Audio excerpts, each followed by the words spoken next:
ሳዑዲ በታሪኳ እንደዚህ አይነት ወራዳ ወይም ደግሞ እጅግ የወረደ ልዑል ይገጥማታል ብዬ አስቤ አላቅም።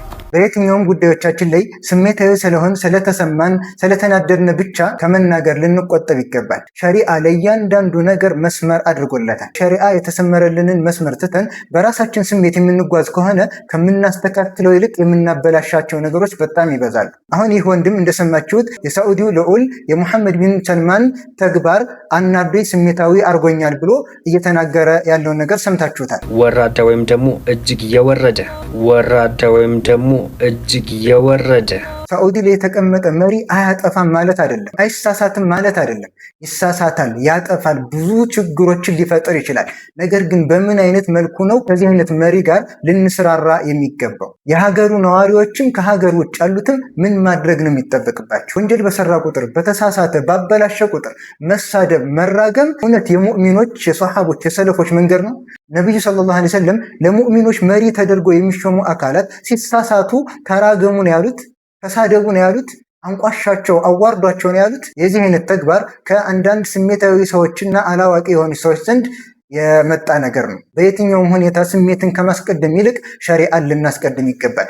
ነቢዩ ሰለላሁ ዐለይሂ ወሰለም የኢስላም መሪዎችን በተመለከተ እነሱ ጋር ምን አይነት ሁኔታ ሊኖረን እንደሚገባ ግልጽ አድርገው ተናግረዋል። ቡኻሪ ላይ በተዘገበ ዘገባ ዑባዳ ቢን ሳሚት በታመመበት ወቅት ጁናዳህ ቢን አቢ ኡመያ ወደሱ ገባን ይላል። አላህ ከህመምህ ያድንህና እስኪ ከነቢዩ ሰለላሁ ዐለይሂ ወሰለም የሰማኸውን አንድ ሐዲስ ንገረን፣ በዚህ ምክንያት አላህ ይጠቅመሃልና አለው። ዑባዳህ ቢን ሳሚትም ከነቢዩ ሰለላሁ ዐለይሂ ወሰለም የያዘውን መልእክት ያስተላልፍ ምን አለ?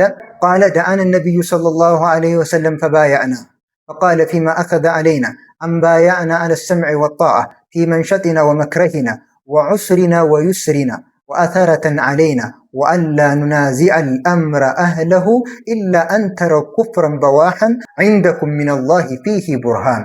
ነቢዩን ሰለላሁ ዐለይሂ ወሰለም ለይለተል አቀባ ላይ ቃል ተጋባናቸው። ነቢዩ ሰለላሁ ዐለይሂ ወሰለም በምን ላይ ቃል አስገቧቸው?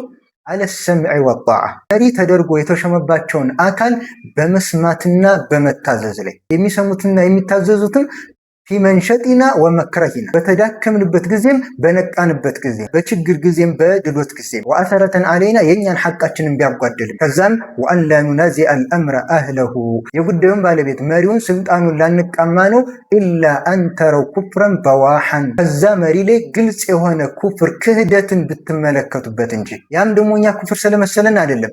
ዒንደኩም ሚነላሂ ፊሂ ቡርሃን እዛ ነገር ላይ አላህ ዘንድ ማስረጃ ያላችሁ ሆኖ ብለው ነቢዩ ሰለላሁ ዐለይሂ ወሰለም በመሪ ጉዳይ አጥብቀው ተናግረዋል። ከዚህ ነቢያዊ መልእክት ውስጥ ነቢዩ ሰለላሁ ዐለይሂ ወሰለም ምንድነው ያሉት?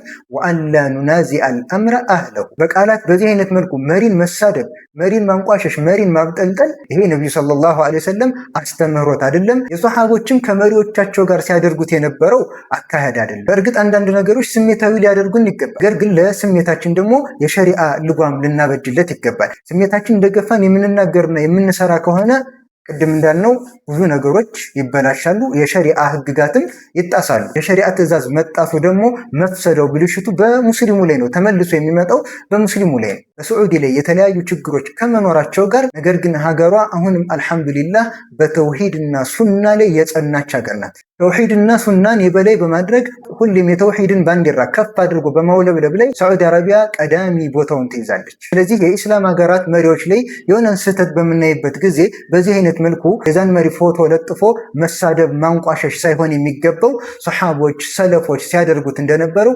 መሪዎቻችንን እንዲያስተካክላቸው ዱዓ ልናደርግ ነው የሚገባው። ሰለፎቻችን እንደሚሉት አላህ የሚቀበላት አንዲት ዱዓ ብትኖረኝ ለራሴ አላደርጋትም ነበር ይላሉ። ያችን ዱዓ ለሙስሊሞች መሪ አደርጋት ነበር ይላሉ። ምክንያቱም ያችን ዱዓ ለራሴ ባደርጋት የምጠቀመው ራሴ ነኝ፣ አንድ ነፍስ ነው የሚጠቀም። ለሙስሊሙ መሪ ያችን ዱዓ ባደርጋት ግን የሚስተካከለው ሙስሊሙ በአጠቃላይ ነው ይላሉ።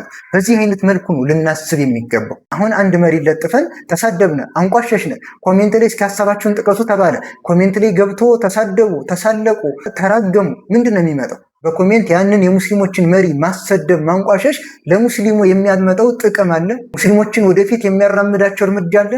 በጭራሽ የለም። የምንናገረው ንግግር ምን ጥቅምን ያመጣል፣ ምን ጉዳትስ ያመጣል የሚለውን ነገር ሚዛን እየሰራን ልንንቀሳቀስ ይገባል። አላህ ሙስሊም መሪዎቻችንን ያስተካክልልን። እሱ ለሚወደው ንግግርና ተግባር ሁሉ ይቅጠማቸው። ሐቅን በሐቅነቱ አሳይቶ የሚሰሩትና ባጢልን ደግሞ በባጢልነቱ አሳይቶ የሚርቁት ያደርጋቸው። ስህተታቸውን አላህ ይቅር ይበላቸው፣ ይለፋቸው። ወሰላሙ አለይኩም ወረሕመቱላሂ ወበረካቱ።